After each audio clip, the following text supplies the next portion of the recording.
Aloha, welcome to the Mr.G Podcast. This is episode number 13. Today's episode is brought to you by my twin brothers' dirty, smelly gym socks. You can find my twin brothers' dirty, smelly gym socks in the New England tri-state area.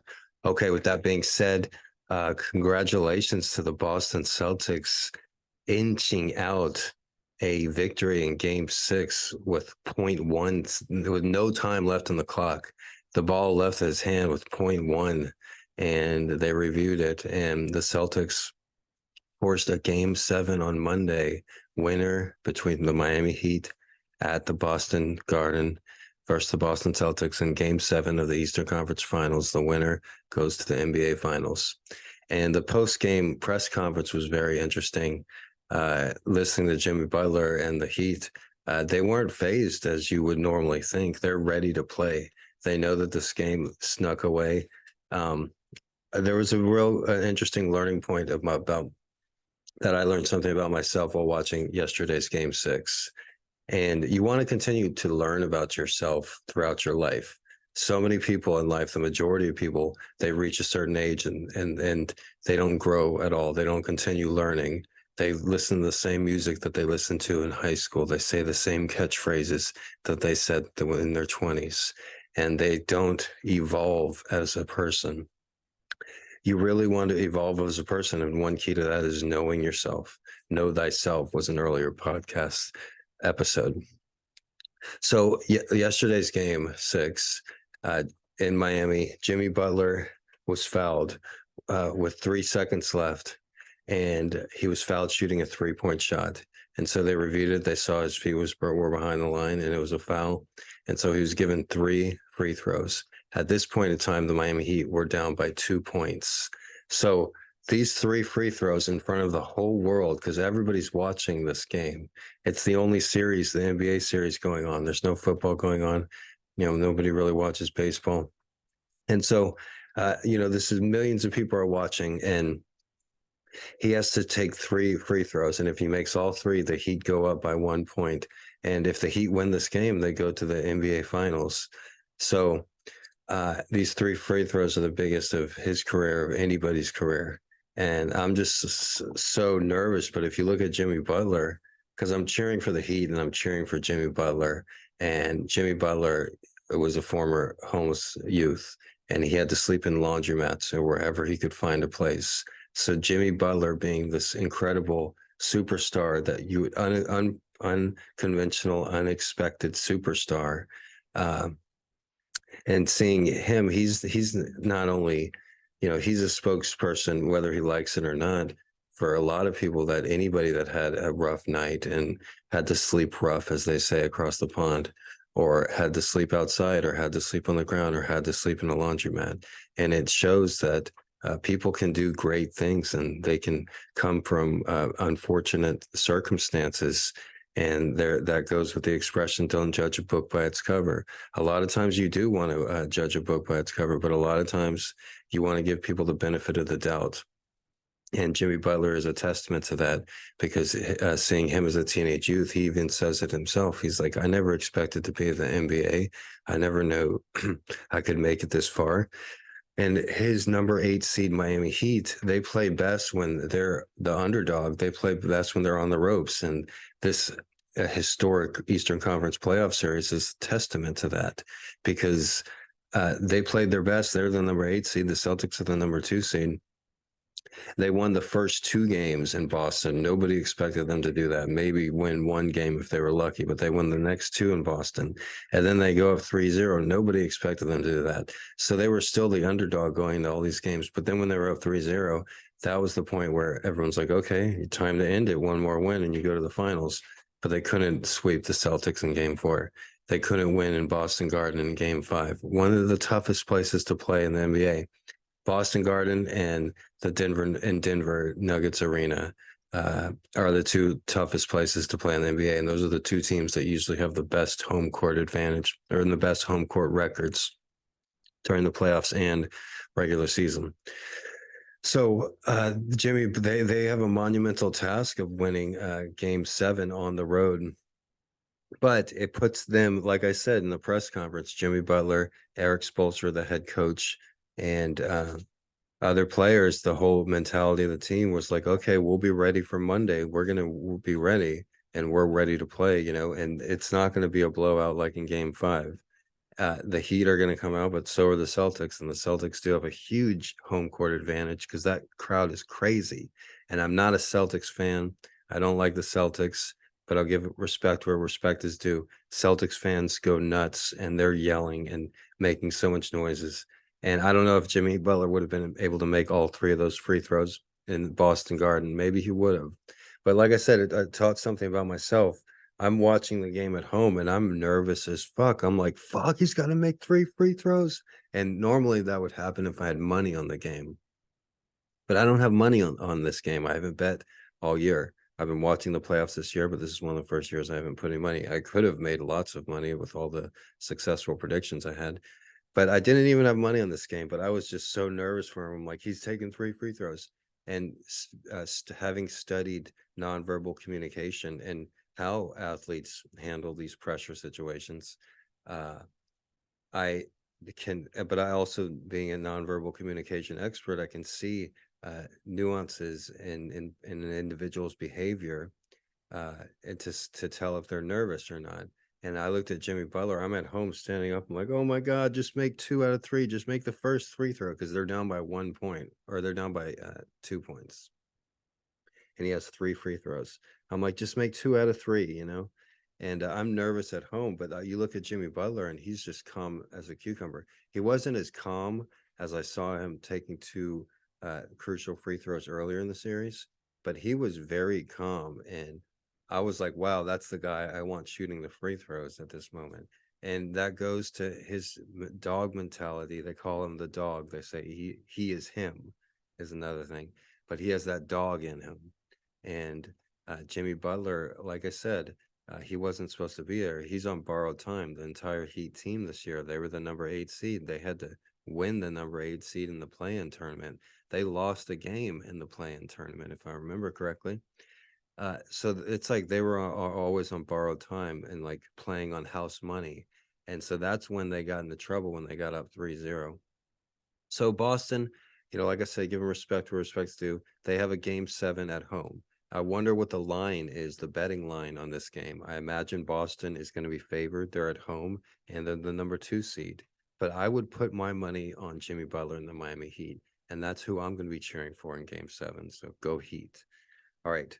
With that being said, uh, um, yesterday's podcast, episode 12, talked about the NBA Finals in 1999 and the NBA Finals in 2000, 2001, 2002, and 2003. I did leave out a couple stories yesterday. I left out watching Kobe Bryant eliminate the Spurs in the Alamo Dome in 2002. I only got to see Kobe Bryant play once. I never got his autograph. I never saw him in person, except playing on the court. And even then, when I did see Kobe Bryant, I saw him make fadeaway 3-pointers. I saw him beat the Spurs in San Antonio in the playoffs, but it was in the Alamo Dome, and the seats that we had were way up in the nosebleed section. And normally with the Alamo Dome, it's made for football, so they don't have the main curtain open except for big time games like playoff games.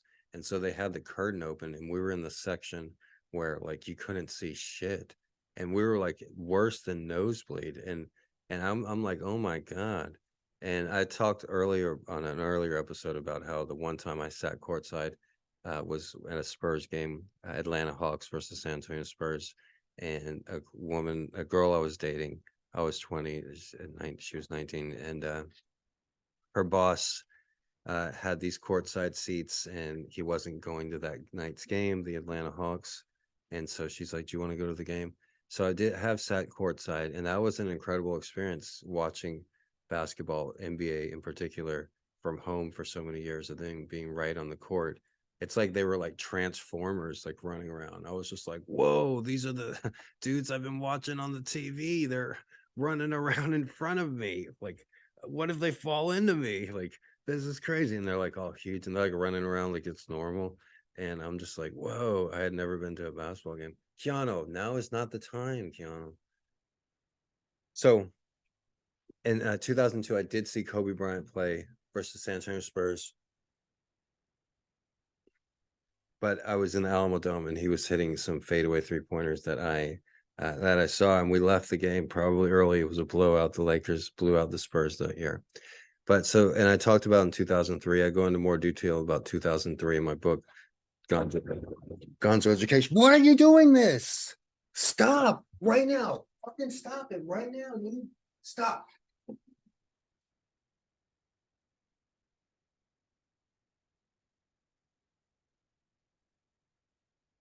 God damn, Gonzo. I know. All right, sorry about that. Okay, where were we? I normally don't yell at him, but he's got to stop doing that.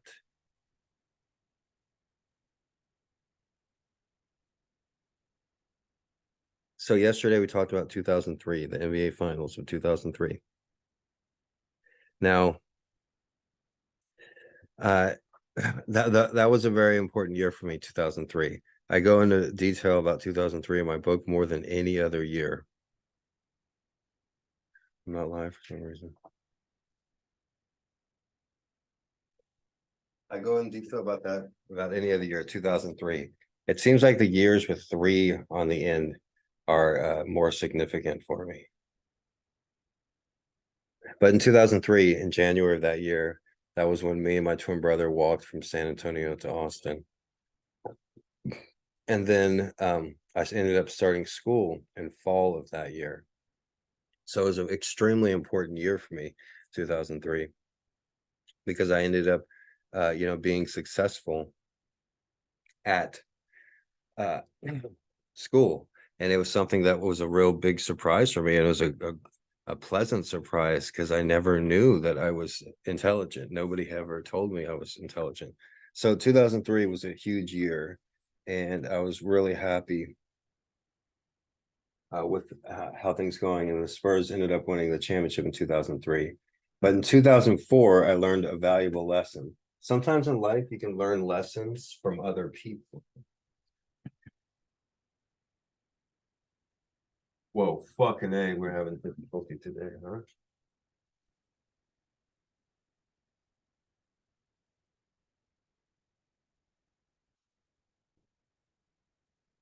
No, we're not having difficulties. Sometimes life is challenging, but challenges are what make life fun. All right, so in 2004, I learned a valuable lesson while watching the San Antonio Spurs in the playoffs versus the Los Angeles Lakers. 2004 was the year that the Lakers went out and got Gary Payton and Karl Malone. They still had Kobe Bryant, Shaquille O'Neal, Derek Fisher, and they still had other great players too. Rick Fox, the greatest, Rick Fox. But the San Antonio Spurs also had a good team, and it seemed like the Lakers and Spurs would meet up every year. And they met up this year, and I believe it was in the second round. And 2003 was a really rough year for me and my twin brother. Our mom passed away in November of that year. Like I said, it was the year in January of 2003. Me and my twin brother walked across Texas from San Antonio to Austin. And we spent the summer living in a car on I-35 between San Antonio and Austin as well. That summer, June, July, and August, I ended up starting school.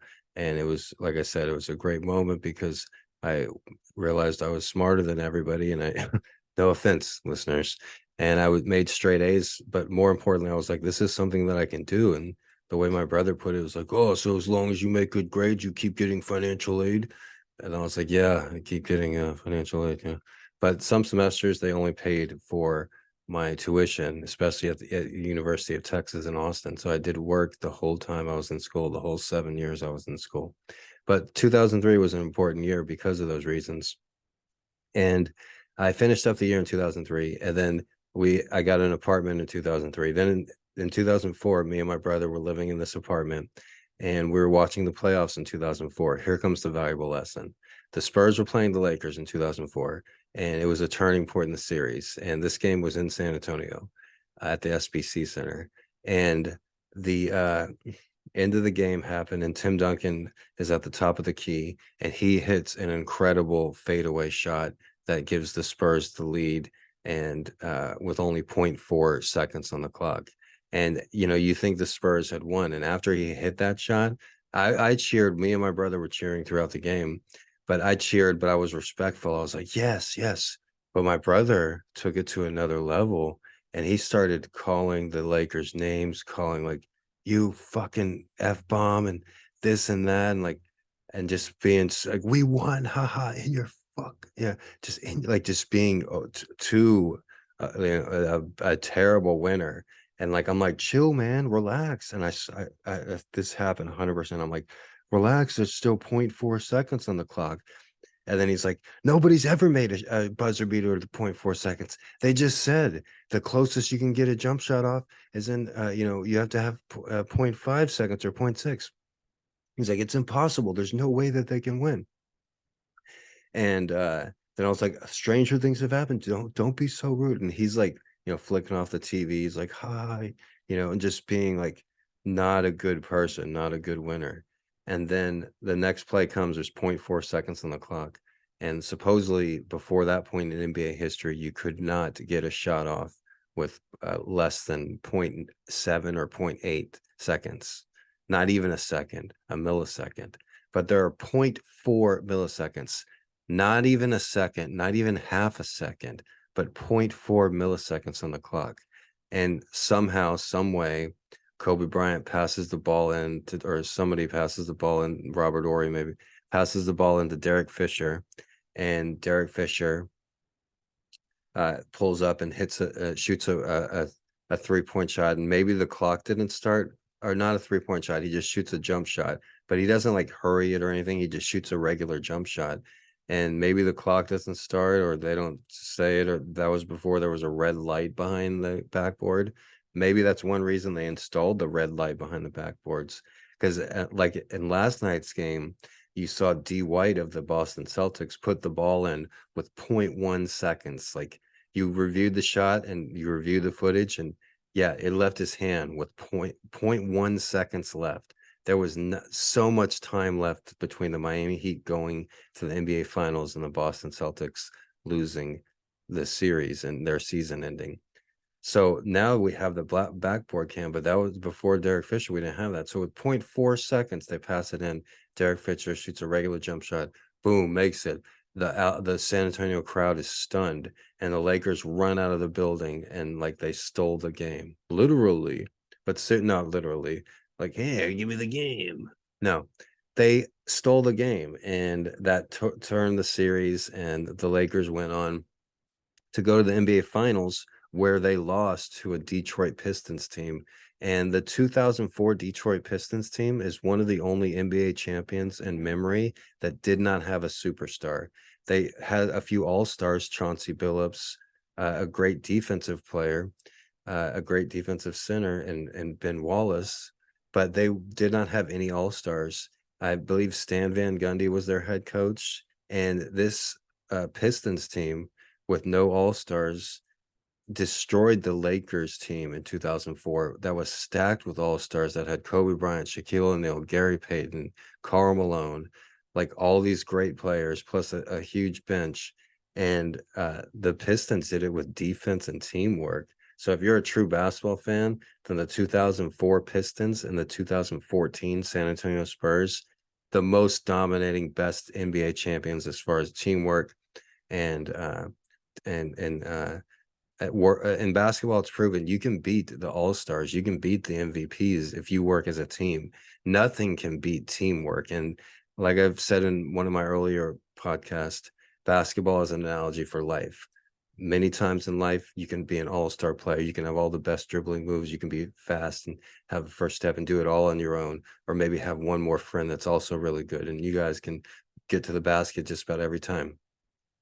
But, and just like in life, sometimes all you need is one friend, and you guys are good enough to, make shots and score goals, metaphorically speaking. But in life, just like in basketball, even the two all-star superstars, Shaq and Kobe, you can come up against a team and have 5 teammates, and none of them are all-stars, but they work together. And a team is greater than one or two. And so the team works together, and they're able to defeat it. And just like in life, if you don't have to be the smartest person in the room. You don't have to be the sharpest or the best looking person in the room or the best speaking person in the room. If you have a team around you and people that help you, then just like in basketball, just like the Detroit Pistons were able to beat the stacked Lakers team, they worked together and they're like, okay, these guys are all-stars, top 50 MVP players of all time. Karl Malone, Shaquille O'Neal, Kobe Bryant. How are we going to beat them? Okay, well, we got to work together. We got to play defense. We got to, keep the shot clock low, keep the games low scoring, be rough, be tough. Don't let them walk over us. Let them know that this is a basketball game. And sometimes basketball games can get tough too. So congratulations to that 2004 Pistons team, because that is a testament on sports, on working together, in life as well. All right. So, and also the lesson learned is don't, count your chickens before they're hatched. Even though there was 0.4 seconds on the clock, my brother was like spitting, if I mentioned that. He even spit at the Lakers after that. He's like, ha, we won, we won. And no, we didn't win. Just like in last night's game, when Jimmy Butler hit those 3 shots, there were 3 seconds on the clock, and he was saying one stop, one stop. And uh he they seemed like they did get that stop. This time ran out and the jump shot was off, but they didn't box out. And that few half seconds left, if Vincent, I believed, should have boxed out his man, but I was celebrating. And even on the TV screen on yesterday's game, it said final Heat win 93-92, but that's not what happened. The Celtics ended up winning, and they changed it really quickly. I was about to take a picture of it. But yeah, you don't count your chickens until they're hatched, and nobody knows what's going to happen in life. It's been proven over and over. They always ask people from 100 years ago what they think life in 100 years is going to be like, and everybody is way off. There's very few people that get it right. So 100 years ago wasn't that long ago. How long ago was it, Mr. G? It was about 100 years ago, 1923. It seems like 100 years ago was 1900 for my generation. When they say 100 years ago, oh, you mean 1900, right? No, G, 100 years ago was 1923. Like even in the year 2050, I'll think 100 years ago was 2000. But 100 years ago from 2050 is 1950. We're actually closer today in 2023. We're closer to the year 2050 than we are to the year 1996. So if you remember the Spice Girls, if you remember NSYNC, if you remember Britney Spears, then that is closer, or that's further away in time than the year 2050. 2050 is right around the corner, kids. So get ready. That's when the cars are going to be flying around. It's got to happen. But like I said, whenever they ask people about the future, look how bad Back to the Future, how wrong Back to the Future got it. That was supposed to be 2015. Nothing. They didn't get anything right there. And when they asked people in 1923 what they thought 2023 was gonna be like, they thought like all this like weird shit, like like sipping drinks, drinking clouds from a huge straw, or something like preposterous. But so we never know what's going to happen. You don't count your chickens until they're hatched. And that goes with celebrating too. Jimmy Butler hit those 3 free throws, and he didn't like start screaming and yelling because he knew there was still time left. And I thought there was no way the Celtics were going to win. The Heat were going to play top-notch defense and stop that one shot. And they did stop that one shot, but they didn't box out. And so that's the funny thing about life, the Matrix, that if there's a creator, the all-purpose one, he always makes things interesting where people can't predict shit. Well, me, I can predict NBA games 70-80% of the time, but when when you think you have everything figured out in life, they'll throw you a bone. And right when you think everything's up in chaos, th things start getting better. So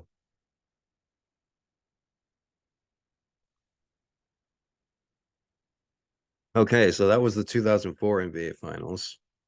Let me refresh my memories. The 2005 NBA Finals. Now, that was a year to remember as well. During the 2005 NBA Finals, I was enrolled in a Spanish course at Austin Community College. It was during the summer, so it was before I would transfer to the University of Texas. Taking the Spanish course at community college was my decision because not attended high school, and also being terrible at language just because of the way my brain works. Learning foreign languages is very difficult for me. Um, I took the Spanish course at the community college to make it a bit easier. So I had gotten through the first level course, and this was the second level, and I was taking it during the summer because it's condensed into 2 months, and it was the only class I was taking, so I could totally concentrate on it. I think I was taking one other class that didn't take much work. So I'm enrolled in this Spanish class, and it's extremely important uh, so I can transfer to the University of Texas. At the University of Texas, I would take Spanish level 3 and Spanish level 4. And Spanish level 4 was the most difficult class that I took at the University of Texas, if you want to look at my transcripts. Spanish 3, I actually had to take twice. And the thing is, in all these Spanish classes, these upper division Spanish classes at the University of Texas, the other students thought I was an idiot because I was the worst one in the class at Spanish. And a lot of that had to do with not having Spanish in high school and not having a foreign language in high school. But also, my twin brother and I, we didn't start speaking until we were like 5 or 6, and our parents never spoke to us either. So that really put us at a disadvantage. We had to go into speech classes when we entered school because, like, they're like, hey, these kids can't talk. They're like speaking some weird language between each other. And me and my twin brother were like, that's how we sounded. And we were speaking a weird language with each other. We had to be in developmental speech classes. So I know that had something to do with it. And Spanish was really hard. So this particular summer, though, I was in the second level Spanish class, but it was extremely important that I passed this class. And the Spurs were playing in the NBA Finals versus the Detroit Pistons team that I just talked about. So Detroit was trying to repeat in 2005, and they were playing the Spurs. It was a very defensive NBA Finals. The Spurs were led by Tim Duncan. Also, Manu Ginobili had an all-star season, and Tony Parker and Bruce Bowen. So the Spurs had a really good team, and me being in that Spanish class, I did a couple, presentations about Manu Ginobili in Argentina, where Manu is from, where they speak Spanish. And the instructor was a Spurs fan, and there was a few students in the class that were also Spurs fans. So during this series, I also have a lot of money riding on the Spurs winning the championship. Before the season started, I got like 35-1 odds, something crazy like that, on the Spurs winning the championship in 2005. And I put like $50 or $60. But that $50 or $60 would, with 35-1 odds, was going to be like $2,000. And so I really wanted, and I was needed the money to pay the rent. I had everything riding on the Spurs winning the championship in 2005, and they had to get to that point versus the champion of 2004 Detroit Pistons, a very good team. And so I got the Spanish class going, and I'm watching the NBA Finals. And the whole time in the Spanish class, I'm talking about the NBA Finals and how I have so much money riding on it. And come like one of the games of the season, I forget which one it was. I was living in an apartment, a two-bedroom apartment, with me and my twin brother, called the Elms. And the Elms was like a ghetto apartment in the just north of Hyde Park in Austin, Texas. And there was a lot of Latinos there. There was a lot of like migrants, I guess is the PC term. There was a lot of migrants, and a lot of them lived in each apartment because there were two-bedroom apartments, but a lot of them had like 5 or more people in the apartments. But the difference is I'd never even noticed them, and they never noticed me. They didn't stand outside. They'd be in and out. Nobody would hang outside. Nobody does that. And so back then in San Antonio, like, they didn't speak English or anything. They were from Mexico, but they didn't give me any problems. I didn't give them any problems. They would go in and out of their apartment. I would go in and out of my apartment. You know, that was the totally difference. And I think about that living here, how the culture is totally different. Where in San Antonio or in Austin, they just were doing their own thing, and like they had no interest in me, even though I was 21, 22 years old, and my twin brother was also 22 years old. You would think that there would be more interest then when I was young Mr. G than now when I'm 43-year-old Mr. G. Because believe me, young Mr. G used to get more pussy. No, seriously. Seriously. No, young Mr. G used to get a lot more attention from women, from everybody. And I still do get a lot of attention. I'm very grateful and blessed for that.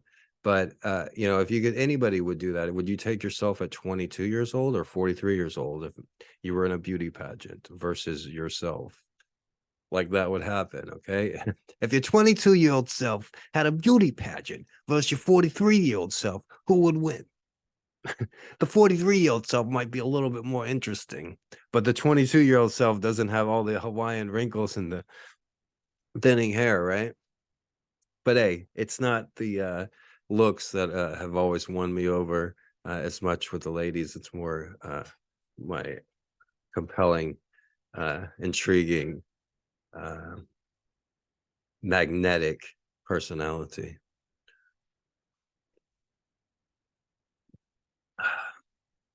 So in 2005, it was really important. 2005 was important. And I took Spanish, and I like the Spurs. I was like, go Spurs. I'm making fun of myself because I have this talent to be able to tell stories and to be able to do that. But I could easily just, if my ego was overtaking, then I would do that. I would see myself as like, I like the Spurs. 2005, I took Spanish. I'm not good at Spanish. No, the story gets more interesting. So I'm living in this apartment with my brother, and we decide to have a roommate come to stay with us to save money. This roommate guy's named Steve. Steve might watch this one day. Steve was from Mississippi, Jackson, Mississippi. So I was able to talk about that just because I know geography, It's like, oh, Jackson, Mississippi. Are you a big Elvis Presley fan? Jackson, Mississippi. It's one of the most predominantly African American communities. Like I was able to talk to him, and he knew a lot about music, but he also did drugs, and not just like smoking weed. He did like hard drugs and like ecstasy, but he was a young kid and musician, so you wouldn't like think of him like as a druggie, but that was his thing. He did drugs, and he did hang out with some unsavory people as well.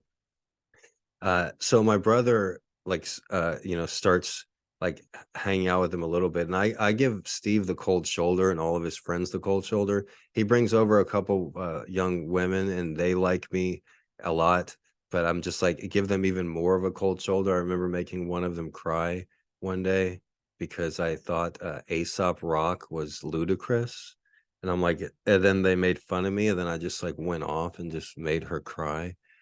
But also, Steve did drugs, and Michael, he's never takes any advice from me. He never took any advice from his twin brother, his older twin brother, his taller, more mature, much smarter twin brother. He would always want to lead the way, and the worst thing that he could do would take advice from me. But anybody else, he was open to be easily influenced, including a druggie like Steve. So an example is during this time, I was listening to Weezer, popular alt band at the time. And I remember showing it to Michael, like Island in the Sun. I played on the guitar and a couple other things. And then he's like, I don't like that. That's, lame music. I don't like that. And then like a year or so later, when Steve moves in, Steve starts playing Weezer for him. He's like, yeah, I like Weezer. Then one day Michael's like, I kind of like Weezer. And I'm like, dude, I was just playing them for you and you hated them. You said they were horrible. And he's like, I also got an email address. And before that, he was just like, I'm never getting an email address. I will never get an email address. I would rather die than get an email. Like we had this huge fights because I'm like, no, Michael, one day you will have to get an email address. There will be a time where everybody has to get an email address. Not me. I'm going to not get one just to prove I'm right. And we had this argument over and over again. I guess I won because yeah, everybody has to have an email address. I won that argument. But in 2005, I had this Spanish class going. I'm living with my crazy brother, and he starts drinking and doing like harder drugs with this Steve guy, and that just makes him he's already crazy to begin with. And doing these substances was not helpful, especially when he was coming down from these substances.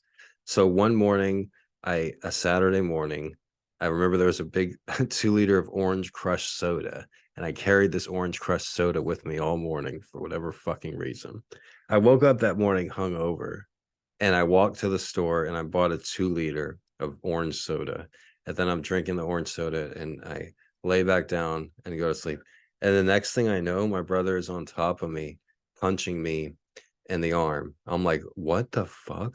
And I wake and I get up and I'm like, what the hell are you doing? And he's yelling at me for using all the toilet paper. It's the same thing our father used to yell at me for. And I remember getting beaten with a belt for it too, because for whatever reason, everybody's different with how they wipe their ass. Okay. Some people use a lot of toilet paper. Some people use very little toilet paper. I remember my brother bragging when we were growing up how he used such little toilet paper.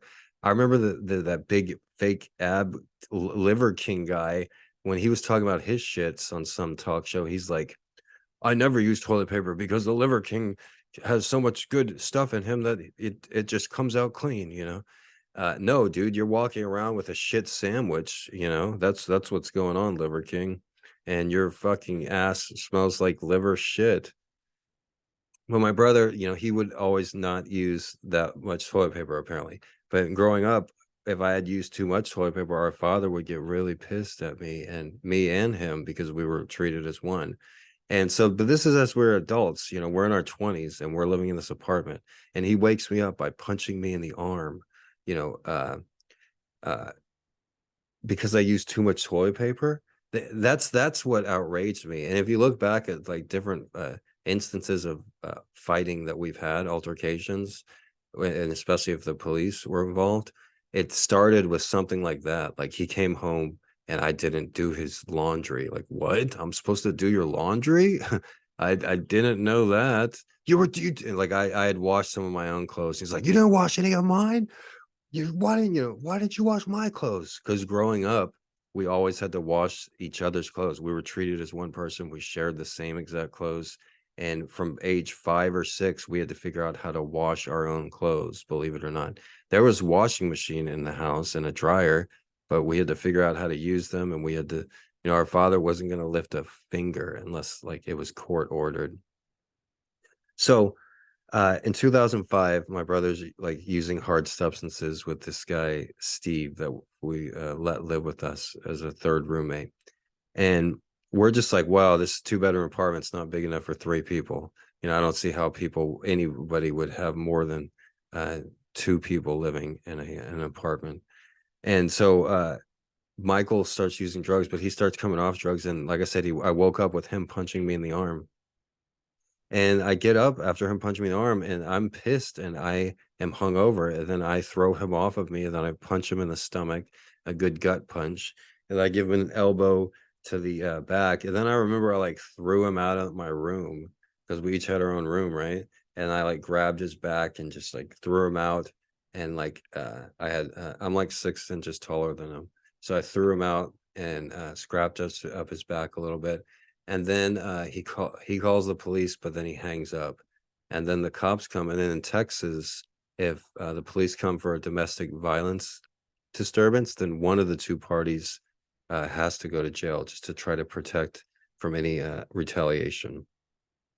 So the cops come and I'm like, what? I'm like, I didn't do anything. I woke up with him punching me.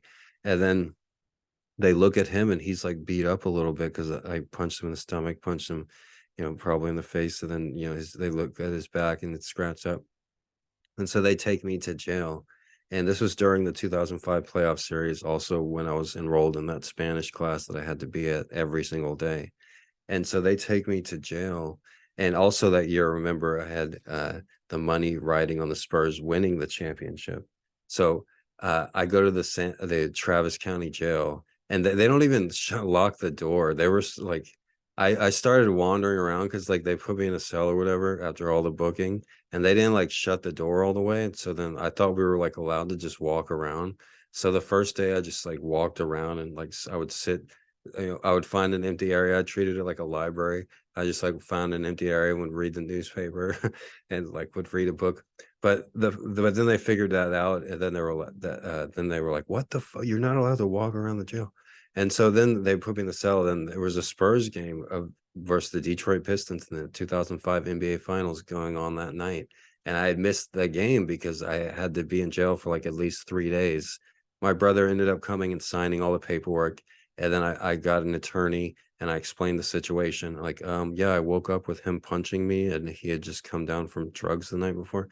And they immediately threw the case out right away. The lawyer was awesome.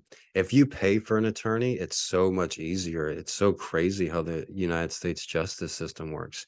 If you go with a court-appointed attorney, you're fucked in just about every situation. If you have the money and you pay for your own attorney, you're good. And I paid a couple $1,000s. He worked out a payment plan though, where I paid him a couple $100s a month. And then at the end, I owed him like, $500 or $600. And he's like, no, just go ahead and keep it. We're good. We're even.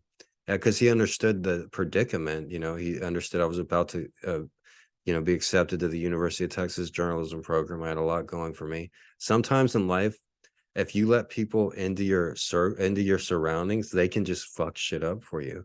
It took me a long time to learn that, but not everybody deserves to hang around you. You want to be careful on who you hang around with. And it took me a long time to learn that. And I had to learn that the fucking hard way with those I'm not even going to mention them, but the fuckers from 2018, the online Dungeons and Dragons, fuckers that I hung out with on 1 or 2 occasions for 5 minutes in 2018. I mean, in 2018, I hung out with them for 5 minutes on 1 or 2 occasions. And then their whole community of incel keyboard warrior basement dwellers, like, Mr.G. And for 5 fucking years, they've been downvoting every comment. They've been false flagging, false reporting every video.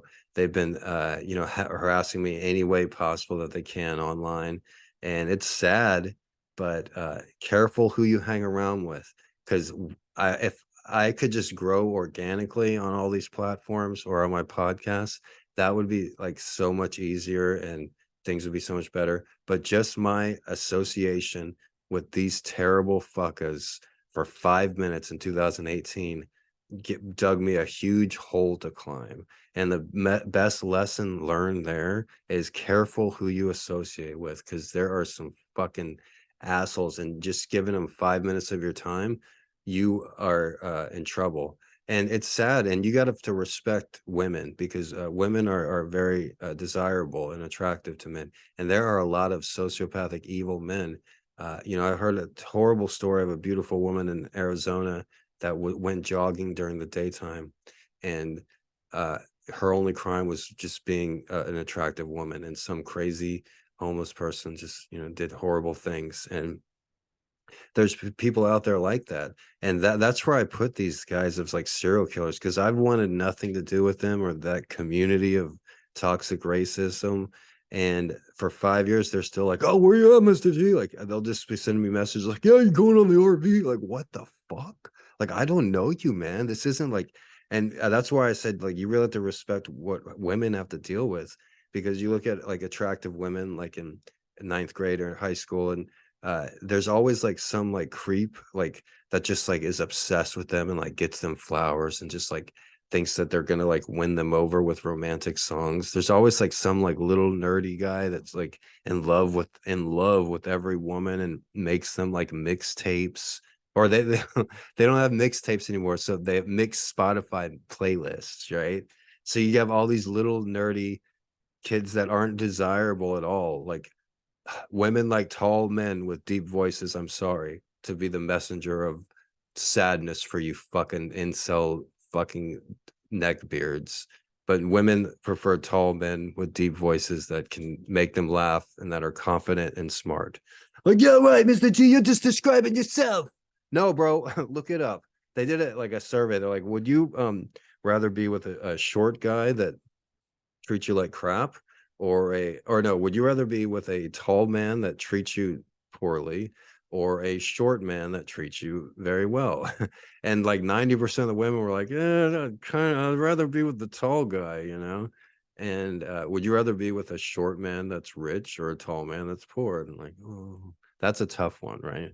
But would you rather be with a tall man that's poor or a poor man that has a little money? Oh, well, the tall guy's got a little, or the tall guy, you know?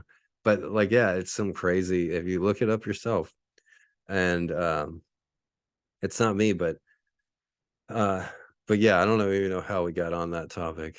I don't even know what the hell we're talking about. What are we talking about? Is this a basketball podcast or what? We were talking about the 2005 NBA Finals and how my brother had unfortunately put me in jail because of his own uh, misgivings, and how I ended up passing that Spanish class. I ended up getting into the University of Texas, and I was absent for a day or two for the Spanish class, and I did miss one of the NBA Finals games in 2005. But everything is a huge learning lesson, and that was a huge learning lesson too.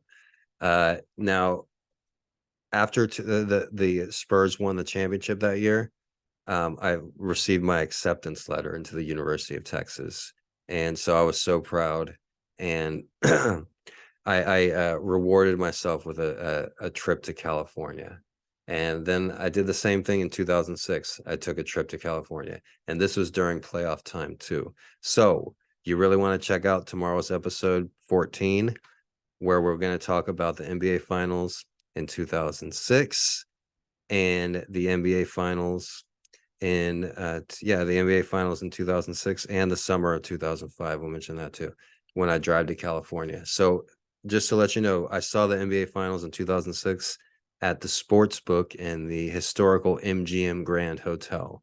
So you want to be here for tomorrow's episode 14.